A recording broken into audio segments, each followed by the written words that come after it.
Hey gang, Melissa Hinault here with the Burnout to All Out podcast. I'm a mom of three, corporate burnout that built a secondary six-figure income around my 9 to 5 with little kids. This set me free and allowed me to fire my boss and pursue my wildest dreams. It took grit, persistence, and belief. But now operating multiple six-figure businesses as an online entrepreneur and business coach, I have become a serial entrepreneur with a passion to inspire more burnouts to take the leap and go all out and live out their dreams. Each week, I'll bring you inspiring all-out guests, lifestyle business tips and tools to empower you to take the leap from burnout employee to all-out entrepreneur, making your passion your paycheck. If this mom of three, corporate burnout, can go all out, so can you. My goodness, you guys are going to love this podcast interview with fellow mastermind, amazing serial entrepreneur, Rebecca Cafiero. You'll hear her journey all the way from real estate through network marketing to now an amazing business coach who's launched this whole mastermind around pitching yourself and being an effective pitcher. And when I say pitcher, I mean presenting yourself and presenting the opportunity with credibility. Do you own a business? Are you starting up a business? Are you pitching it properly? Are you pitching it effectively? Do you know what tools and resources are out there to make sure that you've got the best brand for yourself out there? I think many of us struggle, especially in the media space, on, what's pitching versus bragging, right? But we don't know. Your audience doesn't know you're open for business if you're not pitching. Take a listen. I think you guys are really going to enjoy this, and such an inspiring burnout to all out story as well. All right, guys, I am super excited for this burnout to all out podcast interview. I've got an amazing guest who's become really a dear friend of mine. I'm excited for all the nuggets that she's going to bring to you guys today and really her journey and her path. Just a reminder for those of you maybe that are listening to the podcast, we're actually streaming live right now in our Burnout to All Out Facebook page. But I have an amazing guest. I just want to jump right into her bio here so you guys can get excited for who you're going to hear from today. Rebecca Cafiero is a business and visibility strategist, TEDx speaker. She's a best-selling author, and she's a mother of two. Prior to becoming an entrepreneur, she spent 13 years in corporate America. I know a lot of my followers can really relate to that. And she was leading in sales and marketing teams. She's a frequent speaker on time management. I know she's made impact for me in my business, coaching me on time management, healthy habits, personal optimization, and living with balance, which I also want to dig into a little bit in the first half of the interview. As a sought-after media source, Rebecca's tips have been featured in popular publications, including Reader's Digest, Women's Health, U.S. News, World Report, ABC News, as well as interviews on NBC. She's passionate about helping female entrepreneurs be recognized as an expert in their field, you guys. So I know you're going to get your pen and paper out and just listen up for all goodness with Rebecca Cafiero. So Rebecca, welcome to the podcast. My pleasure. Thank you. Oh my gosh, just the title alone, I'm like, gives me flashbacks to the days of driving 90 minutes each way to my office. Oh my gosh. Yes. And we're going to get into that. But before we do, just so you guys know really how Rebecca and I know each other, we both hire the same business coach. We're in the same business mastermind. You're probably going to hear us all and my guests talk about it as a broken record that every business coach, every great leader has someone who's leading them, right?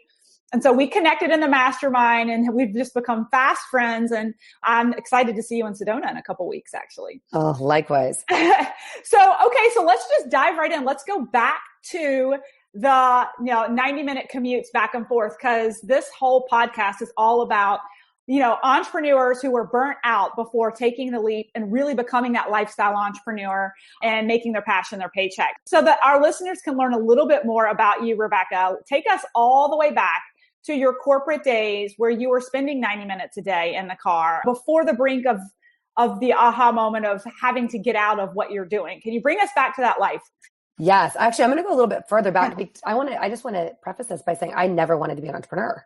Yeah. And the reason was, and so when I was in corporate America, like that initially was my dream is because both my parents, actually all my parents are entrepreneurs. They own their own businesses. My dad's a fisherman, commercial fisherman. So like out there on a boat, long line. And he, worked around the seasons. And then my stepdad's a well driller, and it was the same thing. And so I saw, being a business owner as your business completely running you, and really very difficult, blue collar work. Yeah. And I just said, no way. And so, growing up in an area that was pretty economically strained, started life out really below poverty level. My parents divorced when I was young. And so I was looking for the security of a corporate job. I thought I wanted to be a doctor or a lawyer because that's the only jobs I knew of that you could make six figures. And so that to me was like the pinnacle.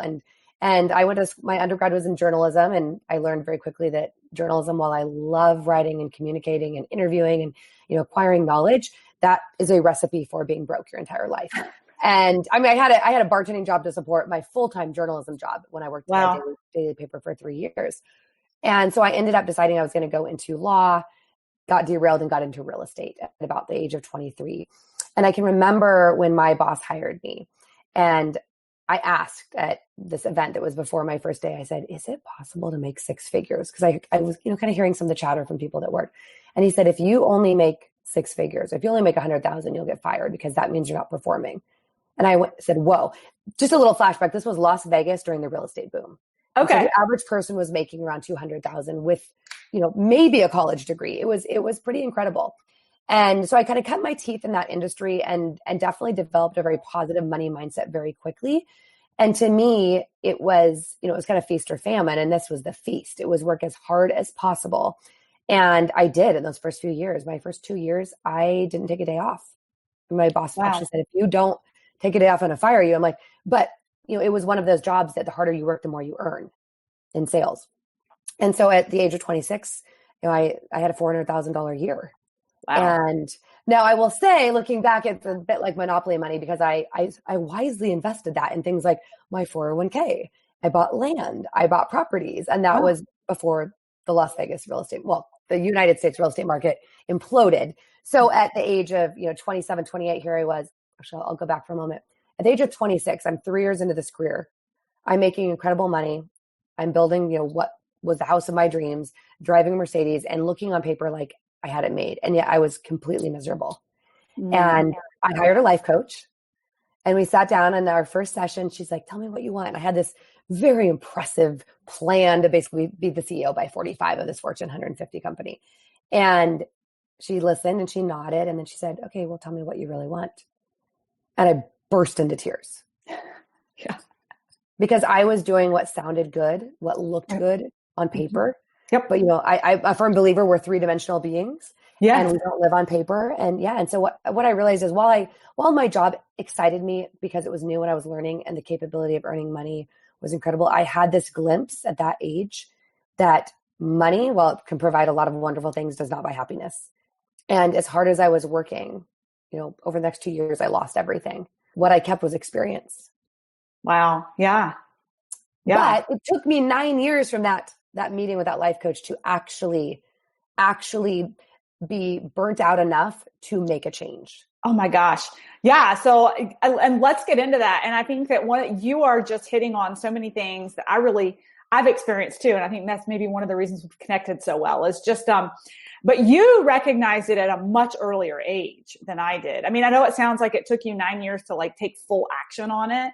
But I know for me, my blinders were on so hard for so many years of just achieve, title, move up the ranks until you practically break. You look around and you're like, I cannot keep this up. I physically, emotionally, mentally cannot keep this up. Right. Okay. So you had this huge peak in real estate, and then the real estate market crashed. Right. And you kind of reinvented yourself. So what happened next?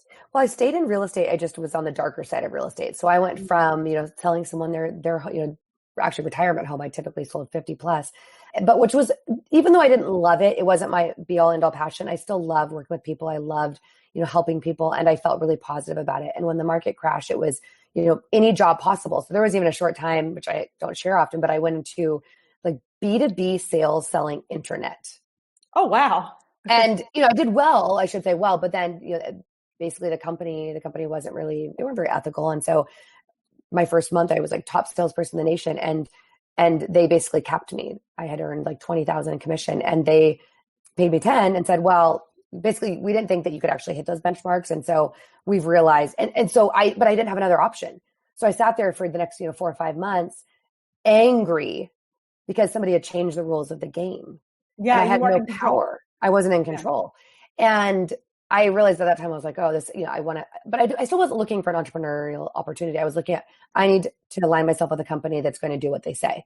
And then I worked, again, during the recession, I worked for a company that we bought foreclosures at auction. And you want to talk about the ugly side of real estate, when you're negotiating cash for keys to help people that are foreclosed on getting out of their house. And you see that it's just a sad time. It was a sad time.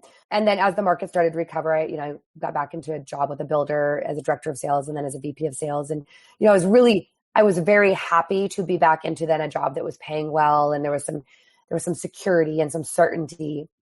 But what finally happened is while I was in that job where I was working, buying foreclosures at auction, my boyfriend at the time got diagnosed with stage 4 cancer. And I had this battle of, I was still trying to dig myself out of this mountain of debt from losing all of my properties, from trying to keep things afloat. It wasn't from crazy spending. It was like trying to keep afloat the house payment from when I went from making $400,000 a year to $70,000 a year, and all of these things, and trying to do the right things, and selling gold and silver that I'd gotten when I was, every year we used to get like a silver bar for Christmas for my grandparents. Selling things of value to try to continue to make my mortgage payment. So I wasn't, I didn't lose my house, which I ended up losing. And so here I am in this job that I had to do. It was a necessity to literally be able to eat. Mm-hmm. And I have my boyfriend that's in the hospital getting chemo every week.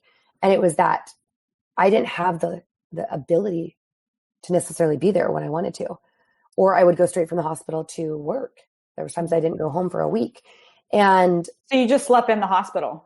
I slept in the hospital. I mean, there was times I slept in hospitals for 7 days straight. I would shower in a bathroom they were really nice because we were young. I mean, I was 20, I was 30, he was 31. And so the staff was really wonderful because most of the people that were there that were, getting chemo or terminally ill were older. So they always gave us a private, we said the suite, the corner suite, so that I could, sleep on the cot or sometimes in the hospital bed with them.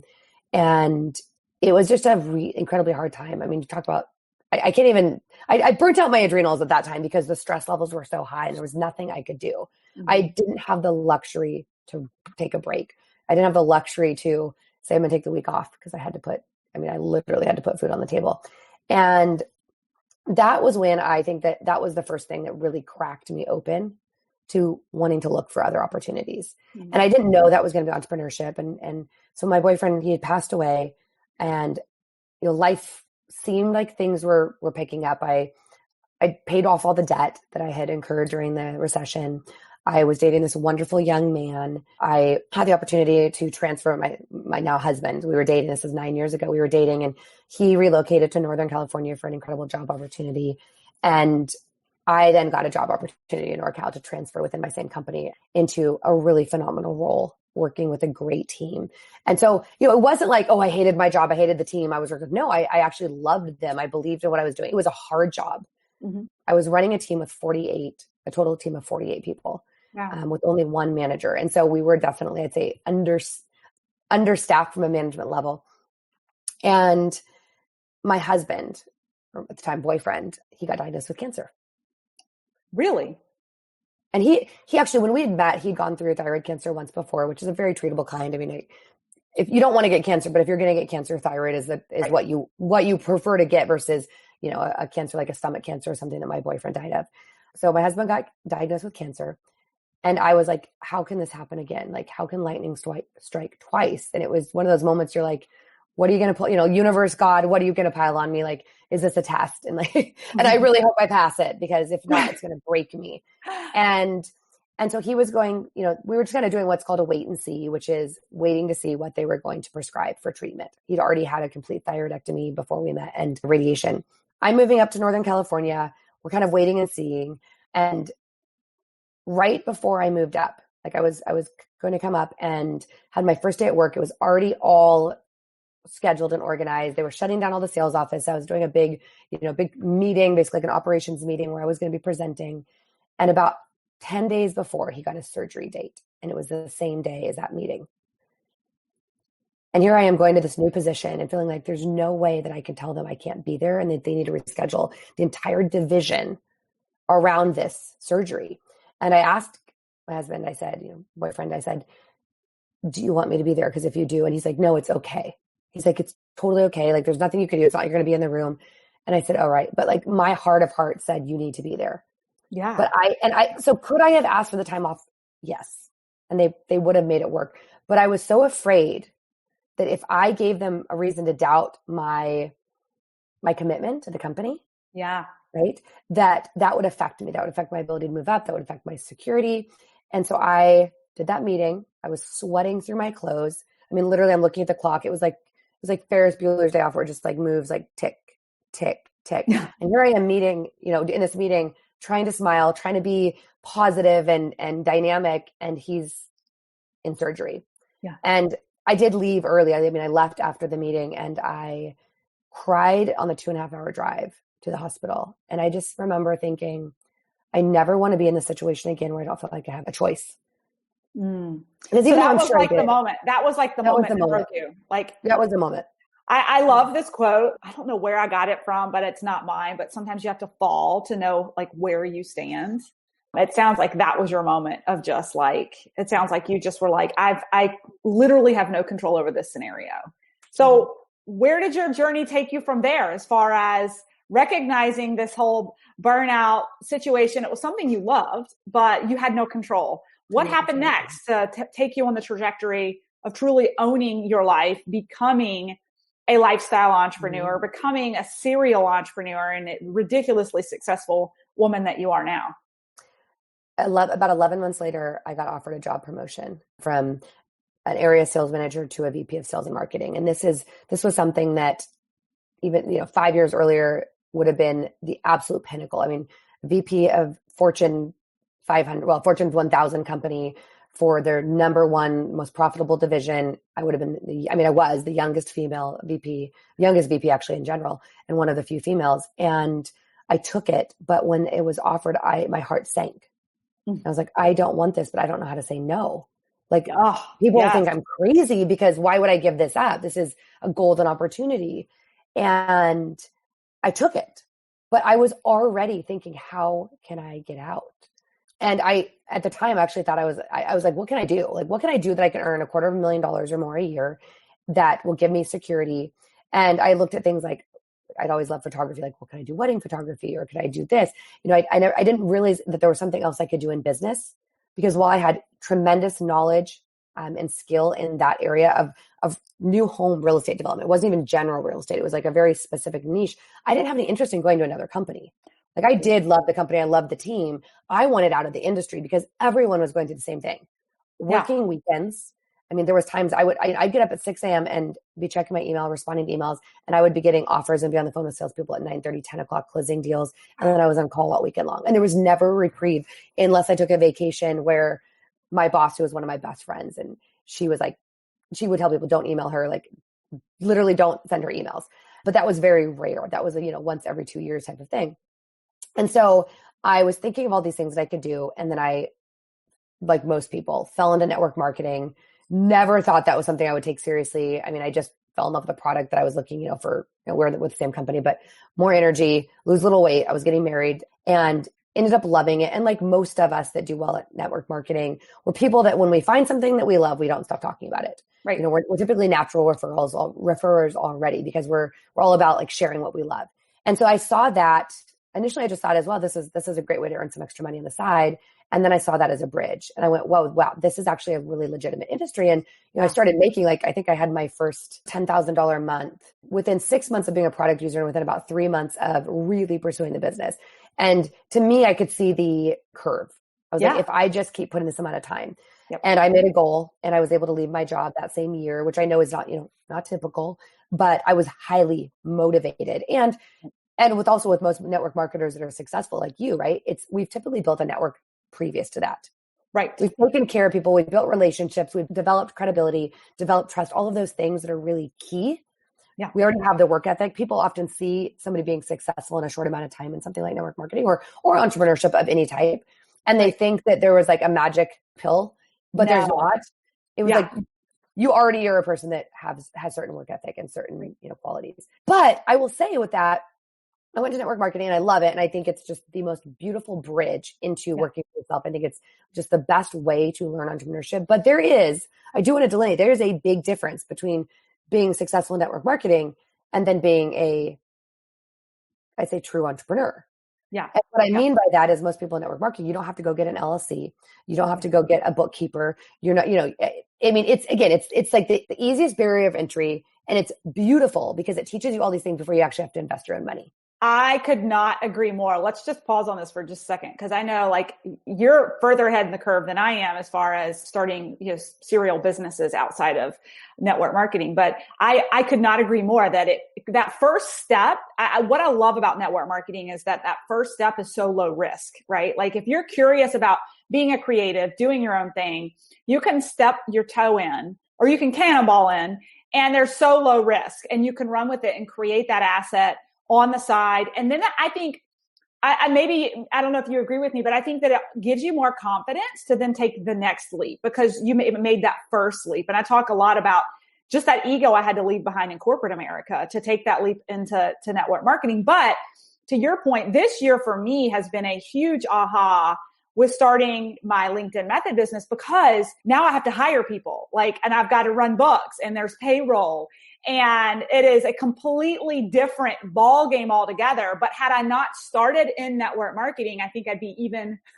that much further behind in the springboard, Oh, because network marketing teaches you all of the things that every business owner needs, which often people get into business and they don't learn these things. So it teaches you scaling because you naturally build a team. Yeah. Like you've got to be good at building a team and rolling people into your ideas, communicating, right? It teaches you marketing, personal marketing, branding, right? Obviously there's some people that are better at it than others, and it teaches you how to have a vision and how to work hard. So, and it gives you the financial capability that if you do have another thing you want to go do, like you and I have both done, is it gives you the financial capability to be able to hire out earlier than most people would. Because we don't have to take out a business loan. We don't have to show a proof of concept. We don't have to go under necessarily our savings.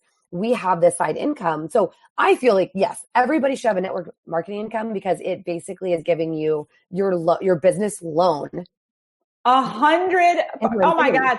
I had this conversation with a woman I enrolled just yesterday. We had this conversation because she has this vision of different places she wants to dabble in entrepreneurship. And we talked about how building out an asset in network marketing creates that financial security.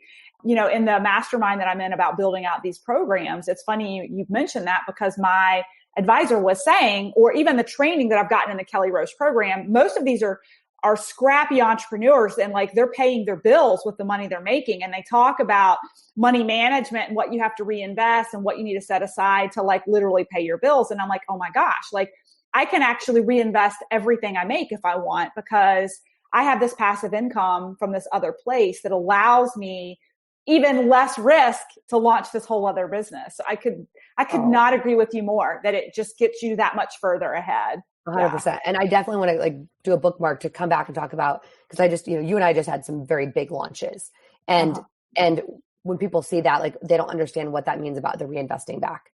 They think that you're just like money in the bank, no, it comes into the bank. So much of it. Yeah. And then it goes out. Right. Even while I went to network marketing, that first year after I left my job, I've never really worked my network marketing business full time, which is incredible because I've earned, I think we can do the income disclaimer that these results are not necessarily typical, but I've been a business builder in my network marketing business for 9 years. And frankly, the past 16 months since my daughter was born, and I've been building another business. I've done, I don't say nothing, but it's been on autopilot. Right. And I've earned, just under $1 million in 6 years. And so to have that, that type of income coming in of a couple $1,000s a week gives you such flexibility. Huge. So yes, I think that anybody out there that they're either not completely sure or they don't know how to monetize their talents right away, go out and build, even if it's $500 a week of network marketing income to give that bridge, give that safety net. Yeah. 100%, I would tell that to everyone. Oh yeah. Find a product you love. There's so many out there that are affiliated with a network marketing company. Find something that you love, you're going to consume anyway, you're just reinvesting, you're just redirecting your income, but then it's like you're consuming it or using it anyway and become a part of that financial model. Like it's and the back, like, you know, hindsight's 20/20, but you know, I don't know. I just think it's a no-brainer to me, right?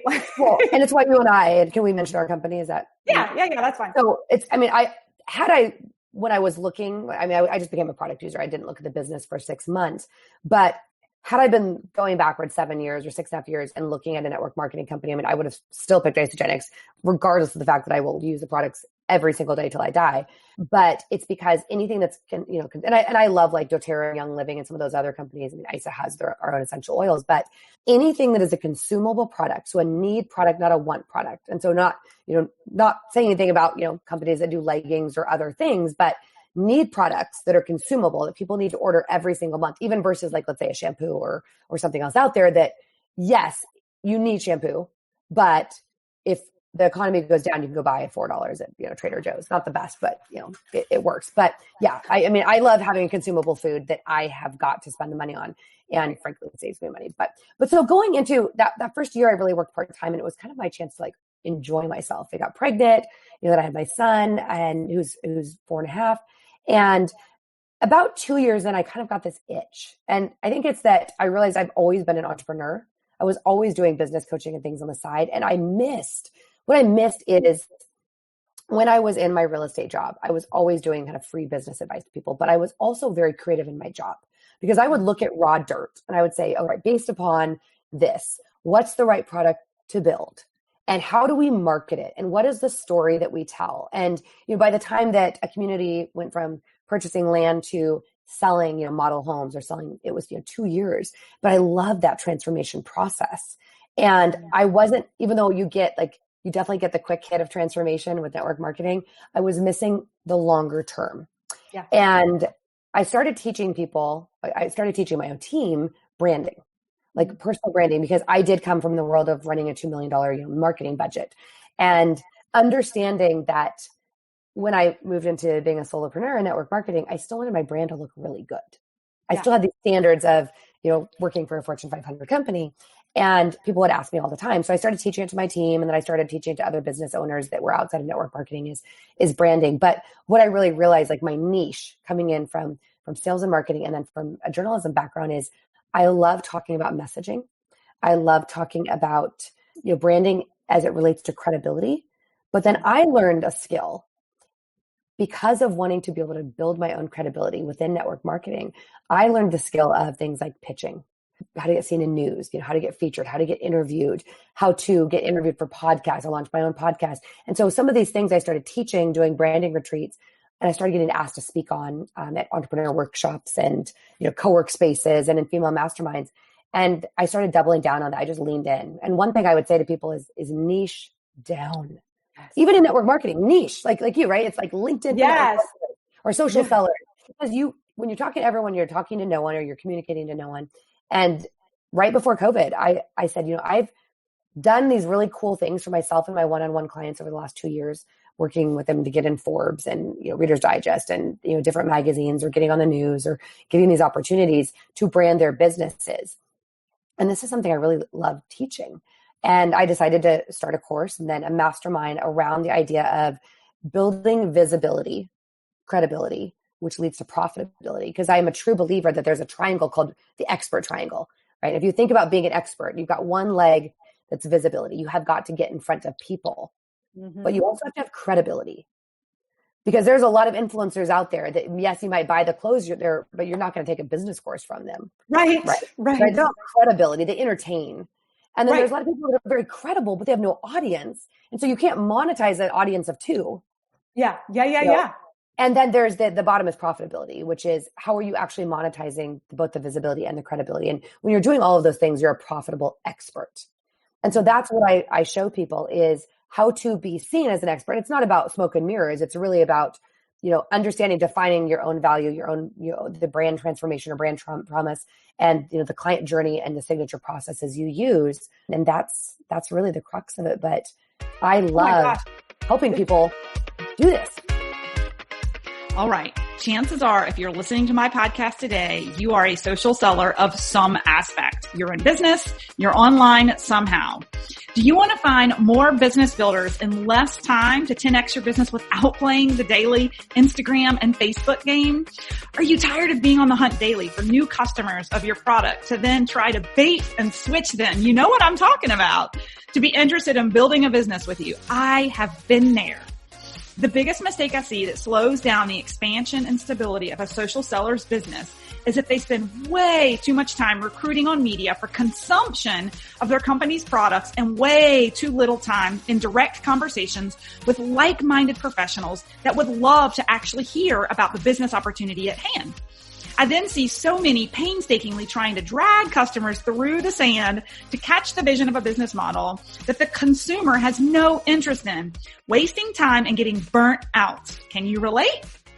If you know my story, you know I've been there and since cracked the code and now drive a highly profitable social selling business 100% off of LinkedIn. Imagine finding with ease customers highly motivated for what services you have to offer to grow them, their business, or to become a business partner with you.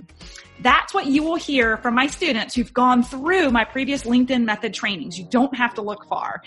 I am so excited for the birth of my brand new academy that has been built out based off of the success and the feedback of my previous students who graduated from my programs. So introducing to you the LinkedIn Method Academy.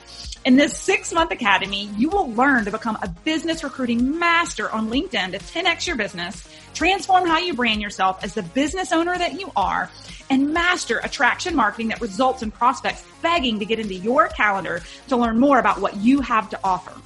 The LinkedIn Method Academy is a first of its kind. It's an ick-free social sellers recruiting method dream. We take away all the spammy tactics that you've been taught on Insta and Facebook. And I teach you how to position yourself as the professional business owner that you are. I teach you how to professionally build your business brand, create an ideal network and pipeline generation that creates massive momentum, and a funnel of weekly calls with viable, motivated humans who are eager to learn more about what you have to offer. It's high-touch coaching, on-demand learning vault that's uniquely customized to meet you exactly where you are on your LinkedIn journey. And we have a dynamic Facebook community with ongoing live training, performance labs and workshops, and hot seat coaching to support your 6-month journey to owning LinkedIn. You also get assigned a personal concierge who will stay with you through the entire program to support you and hold you accountable. Did I mention that there'll also be polished, top-selling social sellers who went before you and are now mentors to share best practices and give feedback in the academy? Guys, this is unprecedented and peerless. There's nothing else out there like this. Think immersion in a community that is the utmost professional and results-driven that will help raise your own bar of performance along the way. Do I have your curiosity? Come check out our free 5-day LinkedIn Method workshop streaming live on our Facebook page, Burnt Out to All Out. Starting October 19th, we'll be kicking off a 5-day workshop completely free with tips and tricks. Now, if you're just eager to get started and enroll today, you don't want to wait, go to our academy. Go to www.livethefreelife.co. www.livethefreelife.co. Enroll by October 25th and save 20% as an early bird. Now there's limited seats. I'm doing that on purpose. I want to keep it high vibe and high touch. All right. So what are you doing in these final months of 2020 to create your trajectory for 2021? If you're looking to 10x your lead generation for business in 2021 through a step-by-step process of proven methods, condensing time and driving results, you found the right home. I hope to see you in the academy. Yeah, well, and it's so true. It's funny because we had this conversation in week 2 of my LinkedIn method training. We talk about personal branding and that whole niching down. And, you know, what I tell folks is like, especially if you've got a brand new account in media, sometimes my students will be like nervous. Oh my gosh, I don't have anyone in my network yet. Like I'm nervous about, I'm starting at ground zero. And I'm always like, celebrate the fact that you have a blank canvas and you're about to grow a network and you choose your expertise. What you choose to put out and the value add you put out is going to create the perception of the people who are in your feed. And so we laugh and I say, do you guys think I have a doctorate in LinkedIn? Did I get a degree in this? Absolutely not. Why are you on my course? Because I branded myself and provided value within that niche so that it was in your feed constantly providing value, but creating influence, right? All at the same time. Otherwise, how would you know I was open for business, right?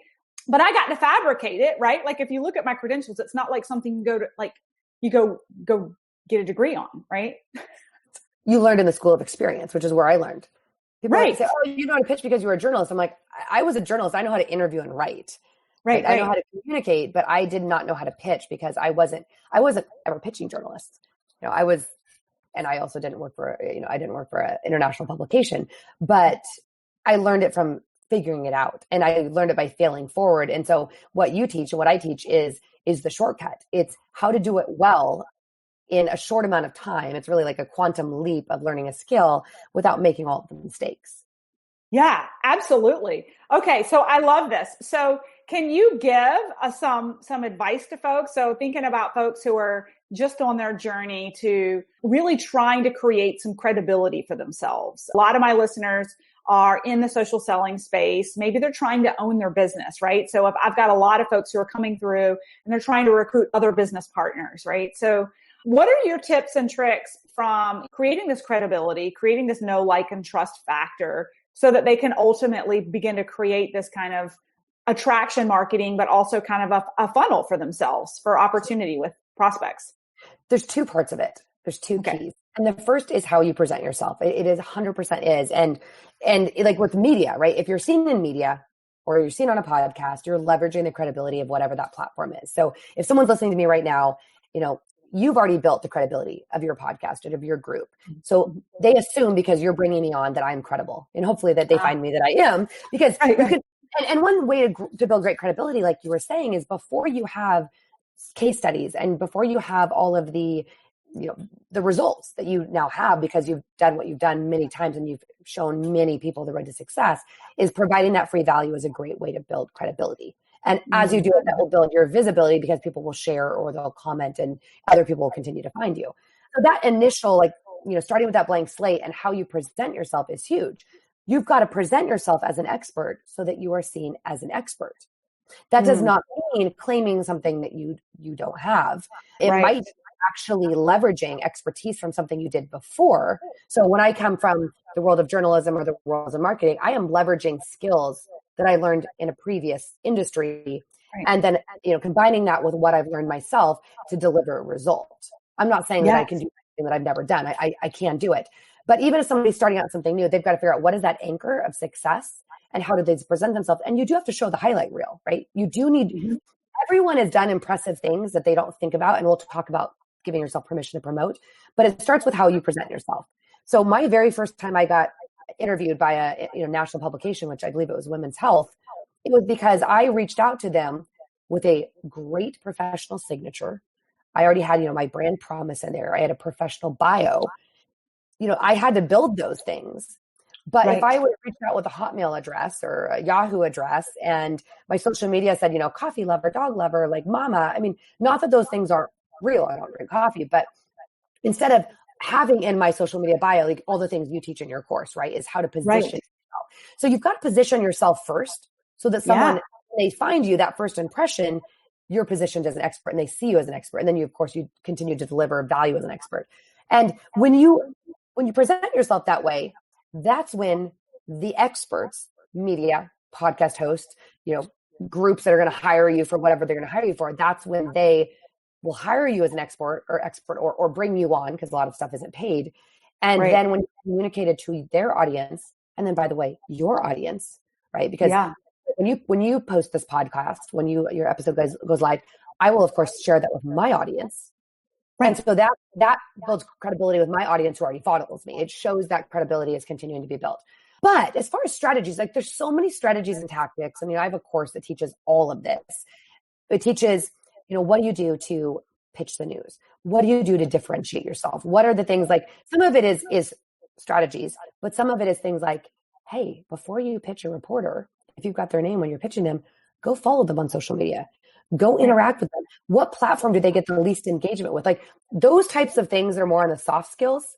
I had one of my course students, she bought the course on Friday. She did her second pitch. She pitched twice on Monday, and her second pitch was Entrepreneur Magazine, and she got picked up amongst 400 people pitching because while they probably had the bio and the signature and the things they needed, she did the personal touch behind it. So it's a combination of both, right? It's showing up as an expert and being a good human being. But before we get into that, I want to address the permission to promote, because what I see this in network marketing, is you go to your event or you get your training and you have everything you need to be successful. You've got the strategies, you've got the tips, you've got the framework, and then you're trying to figure out why this person that's, on stage is so much more successful. And the biggest thing that I found outside of, just I'd say general work ethic, right, is you have to put in the work, is the misalignment when you don't really feel aligned with promoting yourself. And so I'd love to break that down, because I feel like everyone can get some gems from this. So this is just the number one reason I see people not being successful. It's not resources, because there's resources out there if you're resourceful. It's understanding like what is the definition of promoting. And so to promote something is to further or progress something. So it's like to actively encourage something. And first of all, we need to understand that we all want to further our business, right? I mean, who doesn't want their business to be more successful? Right. I mean, we all do, but we can't wait for someone to be giving us opportunities. And this is the same thing in pitching. Like people are like, I'm waiting for someone to reach out to me and ask me to be a podcast guest. I'm like, no, you got to go ask for it. You have to raise your hand. You need to create opportunities. And so secondly is really giving yourselves permission. And so the idea of this permission is that we've often, especially as women, we've been told, we shouldn't talk about ourselves. Don't be too much. Don't be too loud. You're going to get what you want if you just work hard, keep your head down, be selfish or selfless. And I don't feel like we should be selfish, but we do need to be there asking for what we want. And the second thing is we understand that our business is not us. We are a human being. We are breathing life into the entity that is our business. We are separate, right? And that's when you become an entrepreneur, is you go out and get your LLC, and your LLC is this, and it makes its own money, and and then it pays you as a human being. But if we believe in this value that we have and our ability to impact, and we want to give every opportunity to that business to let it grow. And you're a mom, right? I want people to think about your business like a baby. It's pure potential that needs so much work and handholding and protection and advocacy. And think about, what would you do to have your child be successful? Like right now, most people are remote schooling.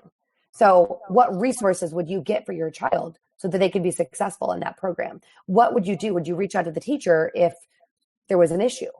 What would you tell your child that they can accomplish anything you set their mind to? So why are we not doing this for our own businesses? So I want you to think, if you're listening as the human being breathing life into your business, it's your responsibility and it's your privilege to promote your business.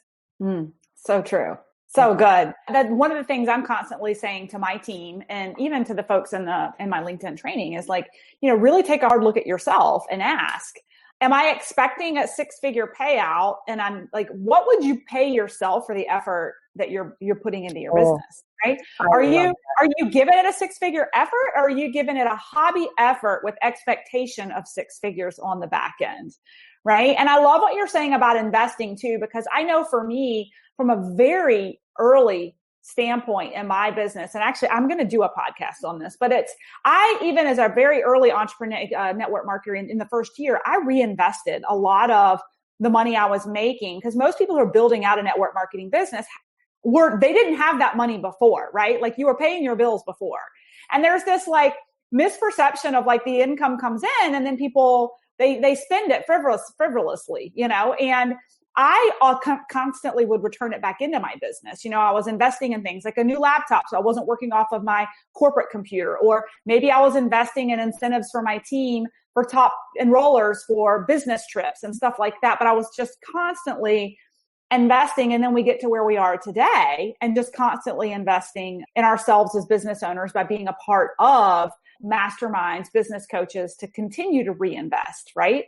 I don't know if you've found this with the team that you've led in the past in network marketing, but for some reason, there's this disconnect. I find that a lot of people come into it and want 6 figures.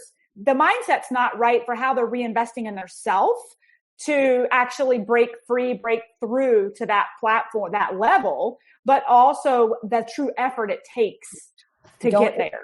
Don't expect what you want to invest. And that starts with time. Yeah. There's people that want it to be easy. They don't want to invest their time, but like they want the 6-figure or multiple 6-figure lifestyle without putting in the work to get there. So they're like, oh, I'm a network marketer now, so I'm going to, time freedom. And you're like, but you haven't actually earned it yet. Like the reality is you are going to have less time, especially if you're still working, when you're working your job, plus doing network marketing, you're going to have significantly less time for a period of time before you earn the luxury of more time. And I'll tell you that first year when I was working my corporate job, which was a 60, 70 hour a week job, and then I was working my network marketing business 20 plus hours a week on top of that, I gave up watching TV. I gave up. So, maybe I do a date night, like we do a date night. So once a week, this was before children, but I gave up all those things to get the freedom later. And that freedom wasn't just about, the vacations. That's great. But that freedom was when my husband got cancer the third time, which was when our son was 10 months old. I should say he got it before that, but when he went in for his third surgery and I had to take a month off from my business, that was a luxury that I had earned because I'd put in the work. And even now, the luxury of being able to have my business, my network marketing business in the backseat while I build this other business, it's just like my heart and soul. But from an investment standpoint, same thing. You did the work.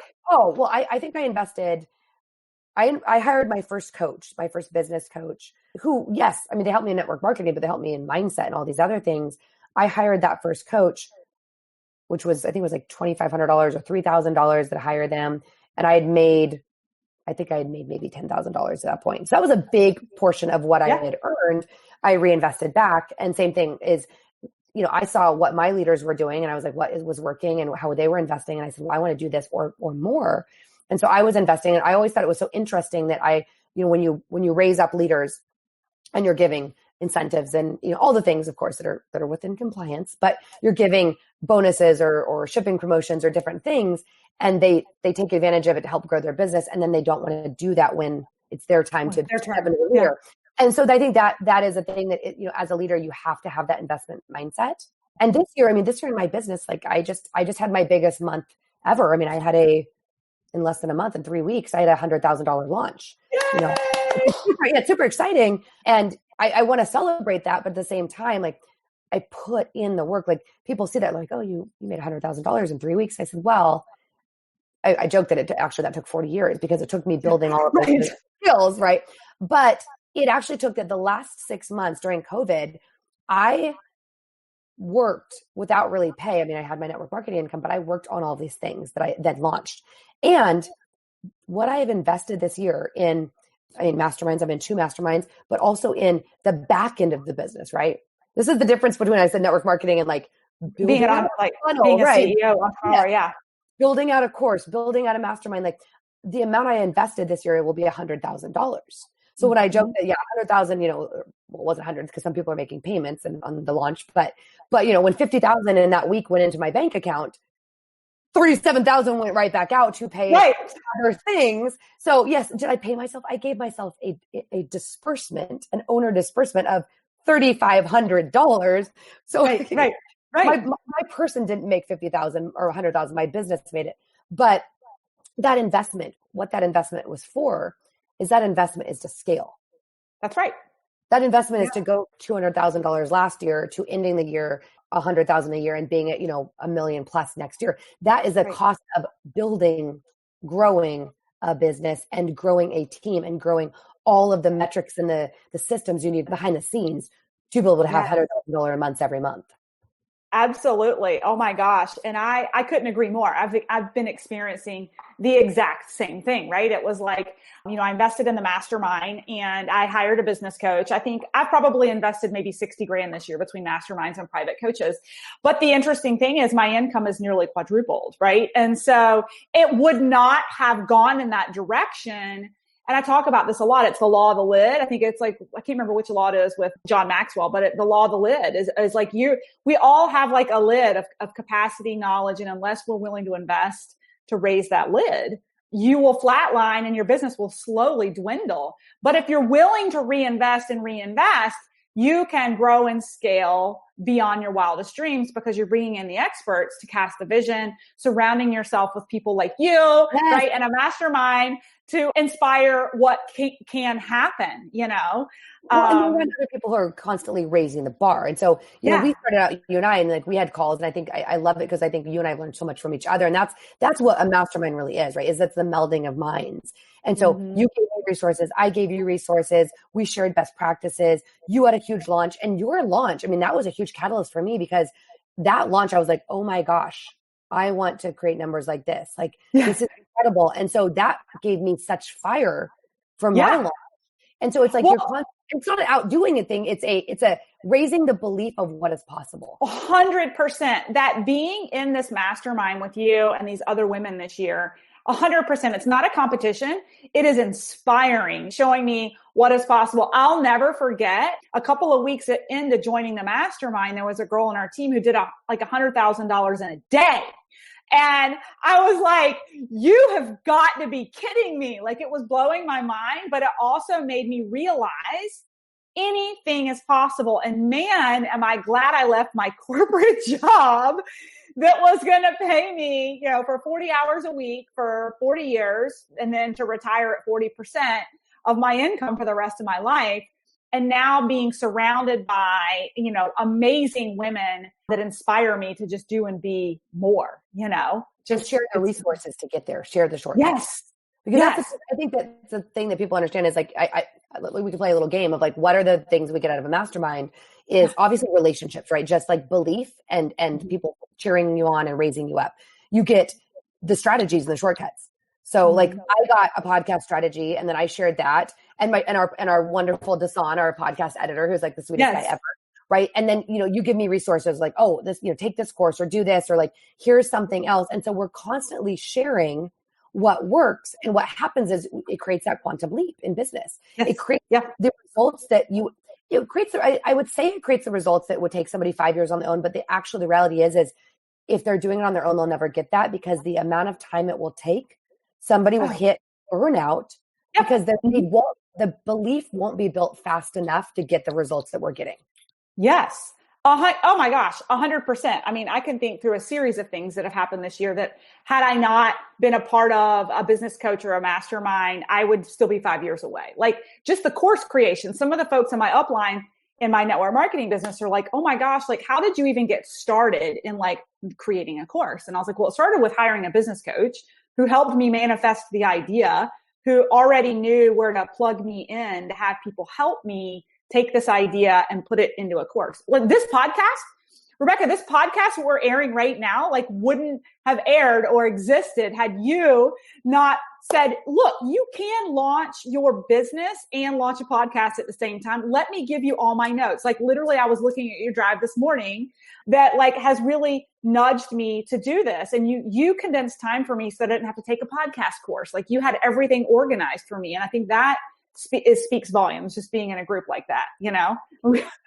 Well, and that's my mission. I mean, what I just launched was a mastermind, and that's my mission is, you know, even with a mastermind, I mean, the first 2 years, it took me 2 years, which listen, I am not complaining because these are 10 years plus of goals, but it took me 2 years to, you know, get 20 national publications and write a bestseller and create a profitable course. And then, you know, have the 6-figure launch. Like it took me a lot of time. It still took me 2 years with all that support. And so now it's like, well, then you learn all the things. And now I'm showing women like, how can you launch a podcast, you know, a course, a book in 6 months, which sounds crazy, but it's not crazy if you have the strategies and the systems already in place, which you can just borrow from someone else. Yes. There's a unique flair and brand on it. Right. Well, and that was the thing that you convinced me. It's like, the thing is, and I always say this, like, don't let perfect get in the way of good, like just go. Right. And one of the things I love to do now that I'm starting my podcast is go back to like episode 1 with all these other people that I follow and see like what a change they've had. And it's like, quit putting pressure on yourself to be perfect today. And whatever it is, if it's your media presence, it's knowing your business, whatever it is, just go and learn that you'll evolve along the way. Right. So we're kind of getting close to the hour here. And Rebecca, I want to dive into one thing that I think is really relevant to a lot of mamas before we close out. And this is kind of like completely tangential off topic, but I love what you have in place. And I'm always kind of speaking to women that you can delegate out more so that you can show up energetically.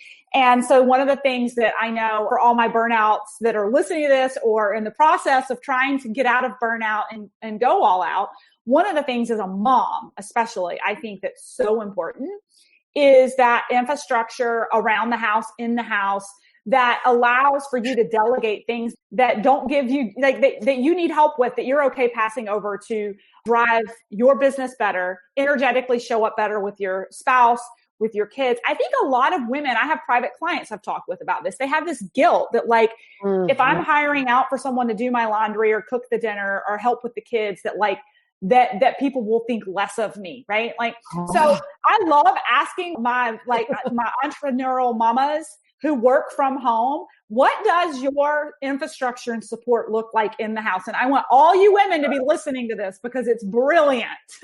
So first I will say like this actually makes me, I don't say nervous. It makes me a little uncomfortable, but I'm going to share because I'm all about full disclosure because I know where I was even 10 years ago. I mean, I had a house cleaner, but even 10 years ago, making incredible money, I had this idea and it was because I grew up, my grandparents were immigrants. I grew up with a mom, that was one of 8 kids that they worked out in the fields, like making their own money to buy their clothes for school. And so there's a part of me that and I love the work ethic I grew up with. I love it. Okay. Especially as women though, I feel like we become mom martyrs where we have to do everything because nobody does it the way that we can do it. Oh my gosh. Yes. And that is a recipe for disaster. And I remember looking at people that, when I tell you my framework of support, that had significantly less of a framework than me. And I was like, how fussy, she has a nanny and she doesn't even work. I now look back and I'm like, wow, I was such a judgy little person. Twit, right? Such a little twit. Because what I've realized, well, 2 things. One is if you're listening, I can tell you that the recipe to happiness is not by trying to make other people happy. Yeah. Okay. So that's the first thing okay. So everything goes back into giving yourself permission. We said permission to promote, and that's things like stepping into your alter ego. But the real thing is you need to give yourself permission to do what's going to make you happy, because when you are happy, you can do anything. And so now I will say the structure that I have now did not start out at the level of support that it now has. Okay. So it started out with, I started out with having a house cleaner when I was like 24, 25, because I was in real estate and I was working and I could make more money. And you've got to sit down and look at what is your time worth? What can you earn? And tasks that are one of 2 things. They're either worth less than what your hourly rate is, or you really don't enjoy them. Like if you love cooking, you could probably, order meals or meal boxes that would be less expensive than you cooking. But if you love cooking and that fuels you, cook. Okay. I do that once a week. And I love a glass of wine cooking dinner. If somebody's keeping up with the kids. Yes. And that's sometimes when I watch a bad show. I don't sit down and watch TV, but I will turn something on if I'm cooking. But so I started with a house cleaner. And then the first year with my network marketing business and my child. So the first 2 years I did it all on my own, except for the house cleaner. And it was a recipe for disaster. I was trying to be a full-time mom, a full-time business owner. My husband was doing an MBA program and starting a startup and going through cancer. And I broke. I mean, I literally, he got out of the hospital for a month and I was at my breaking point as an entrepreneur. And by then, as an entrepreneur, we have radical responsibility mindset. So I had no one to blame. There was no boss. It was no one else's fault. I did this to myself. And so he said, well, get help then. And I was like, I'm a hypocrite. If I came home to be home so I could have a baby and now I'm going to hire someone. And so I had to get out that hypocrisy, like martyrdom. And I hired a nanny who also helped with cooking, who is still with me 4 years later and is like, I joke, she's my sister wife. So it started with a nanny and that, saying, oh my gosh, now I could actually go get my nails done or go get a workout or do these other things that fulfilled me. And so then it went to, then I got a VA, to help part-time. And then so I'll just talk about the last year because I really sat down when I joined the mastermind a year and a half ago and I said, what does my life look like? What does it look like for earning $1 million a year? What do I need? What do I need to put in place? And I said, I need an integrator. So someone that's much higher level, more strategic than just a VA. And I said, and I actually need more help than just a nanny because now I have 2 kids. My husband is a founder at a startup. He leaves the house by 6 a.m. He usually gets home sometime between 7 and 10. So I love him and I have a wonderful spouse, but I have very little support in the evenings. And so when my nanny leaves at 4 or before 8, so we got an au pair. Yeah. And so that sounds very fussy, I know, to have 2 people for 2 kids, but my au pair helps in the morning, 7 to 8, and she helps in the afternoons. And she helps so that I can have one-on-one time with my child, or that I can, like when I get off this podcast, I will walk and pick him up at school at noon. So she helps with things like kid laundry and, prepping backpacks so that I can spend time playing chess with him in the morning. Yeah. Or those types of things, or, spending an hour with my daughter, like giving her a bath. And so that's on the personal side. I have a house cleaner that comes twice a week. She does all the laundry. I have my nanny she also does some cooking, and I have the au pair. Yeah. And that also, by the way, now I have date night with my husband twice a week, and I don't pay $100 to a babysitter. Of course. That's amazing. And we can travel and still have a date night when we're like going away for the weekend. On the business side, I have an integrator that works about 30 hours a week. She's going to be coming on full time. I have a VA. I have someone that helps with social media. I do all my own content, but she does posting and engagement, and she helps in the DM, so I just don't get overloaded. I have a team that does the back end of all my course stuff. I have someone that helps me with my email marketing. Even though I do most of my writing, she helps with the email marketing. I have a web designer. So I have a lot of consultants. I technically have a staff of 4, but I have a lot of consultants. But that's what it takes to run a business that scales to 7 figures and then to multiple 7 figures. That's right. Yep. Yeah, that's it. I know it's a lot. No, it's good. The reason I ask every mom that comes on is because it's so important. I interviewed the Burn Bootcamp COO last week. They've got like almost 300 gyms across the country now. And she's got 3 little kids, and she actually has someone who comes in and cooks every single day, and I'm like, I want women to hear this more, because I think that the reason we feel guilty hiring out is because we were that judgy little twit, that now it's like the only reason I think we have this self-sabotage about it is because we judged. And now, so I'm giving all of you listening permission, even my newest associates that I bring in to my business. One of the gals on my team ran really hard and fast, hit director. She's one of the top income earners in the bonus pools for the Northeast. She has a corporate job, and she's home with COVID with 4 kids under 4. And Danielle, I love you if you're listening. And I told her, I said, what are you doing with all this income that's coming in with Isagenix? Like, can you not redirect some of that to outsource some things in your house, whether it's to clean the house, do the laundry? Like, this is the time to create some space for yourself. And I couldn't agree more, Rebecca, with that, like coming home. My husband and I went through this conversation too, where when I quit corporate and I came home, literally for a year or two, there was this juggle or struggle of like role responsibility in the house, because I was like, I came home to work from home. I didn't come home to have a flexible schedule and spend more time with my kids, but I'm working. Yeah. And so it took us some time to come up with what needs to be outsourced, because I'm home, but I'm not doing laundry. I'm home, but I'm not cleaning the house. Right. When I have my time, I want to be with my kids. I want to spend it judiciously so that energetically I'm the best version of myself for everyone. So 100%. I don't feel funny about sharing what you're outsourcing, because I actually love it. And I want to give other women permission to do that. Well, and I would say I would absolutely have a cook. The reason I don't is like I said, my nanny is an incredible cook. So she cooks like 2 dinners. I fast. So I fast in the morning, and then I have shakes. Yeah. And then I have like, I'm a plant-based eater. So I have, seeds and things. And then for dinner, usually either I cook, the au pair will make meal once or twice a week, or we have a delivery service called Thistle that's like $10 to $12 organic, sustainable, gluten-free, plant-based meals. And so the reason I don't need to is that my life and the way that we eat doesn't really require like complication. Right. But I have no problem with that at all. That sounds wonderful. And right. When your kids are bigger, maybe you'll want a nice gourmet meal cooked. Yes. or I have date night and I, go. Because your kids are still pretty little too. Yeah, they're 4 and 16 months in. And the other thing, of all of this is I'm building a house too. Our house, we're going to move in about 45 days. That's why I'm sitting here with my bedroom office. But we're building a house, and it's the same thing as like you have a general contractor who takes care of things for you. That's like our integrator. And then you have all of these different people. You could not do it on your own. So people need to just have the mindset that you don't necessarily need to hire everything you need for 2 years out, but you need to have a plan to scale. Not just your business, but your life. Yes. Yeah. So that you can sit down and maybe just like the other night, I got in the bathtub. I took a sea salt bath. I read a Lee Child's Jack Reacher book. That is not personal development. And I relaxed because that's what I needed to show up the next day as the best version of myself. That's right. Oh my gosh. And I think that we have a great business coach that really emphasizes that. I think it helps us make that a priority. Well, this has been so wonderful. So two things. First of all, Rebecca, where can people find you and follow you right now? So you could go to Instagram at Rebecca Cafiero, REBECCA, CAF as in Frank, IERO, or my website, RebeccaCafiero.com. And that will go to, you can find my book on Amazon from there, my podcast, my course, everything is on my website. Is your mastermind still open? Do you have anything that you're offering right now? Is there anything people can go check out? I technically have one spot. I have about 6 people that we're in final talks for it because I am capping it at 20.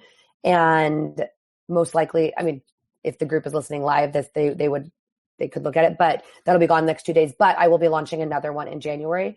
And then I have my course, which I'll have you put the link in for. They can attend my free masterclass, which is called Unleash Your Expertise. And it's kind of 3 secrets to being seen as an expert. And I've got group coaching that I'm doing next month. It's my course plus live coaching.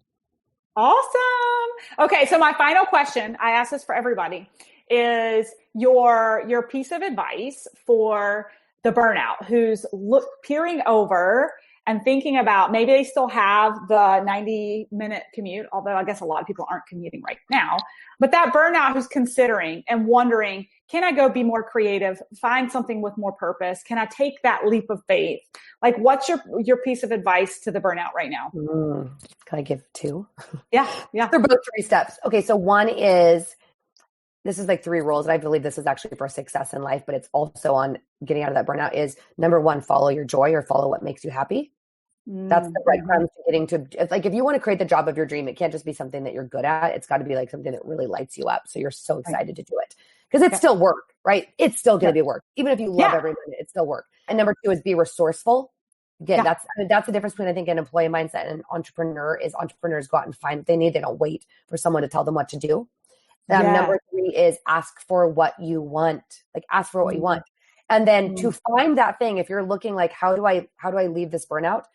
Infuse joy as much as possible, but start thinking about the plan of what is my exit strategy? What does that look like? And taking another job that's not going to make you happy is not it. So I like to look at like the ring of, there's a circle of what you're good at. There's a circle of what you love doing. And then there's the circle of what you can get paid for. And I think the mistake most people make, which is what gets us into the jobs that burn us out, is we do, what are we good at and what can we get paid for? And if we don't love it, we will always end up burnt out at some point. It's just win, not if. Yes. So you need to look at what are you good at and what do you love? And then figure out that little tiny spot of how to monetize it. Yes. So good. So good, Rebecca. Well, thank you so much for jumping on. I know it's early morning in California for you. So I just appreciate you jumping on today. And this was so much fun. Likewise. It was my pleasure. Thank you. All right. Thanks for listening to the Burnout to All Out podcast. For free resources, materials, or information on my coaching services, go ahead over to livethefreelife.co. That's livethefreelife.co. Or check out our Facebook community at Burnout to All Out and make sure you follow Burnout to All Out on Spotify and subscribe to iTunes. And it would truly mean the world to me if you paused for just a second, gave me that 5-star review of the show, and be sure to share this episode with any burnouts you think would be inspired to go all out after hearing this episode.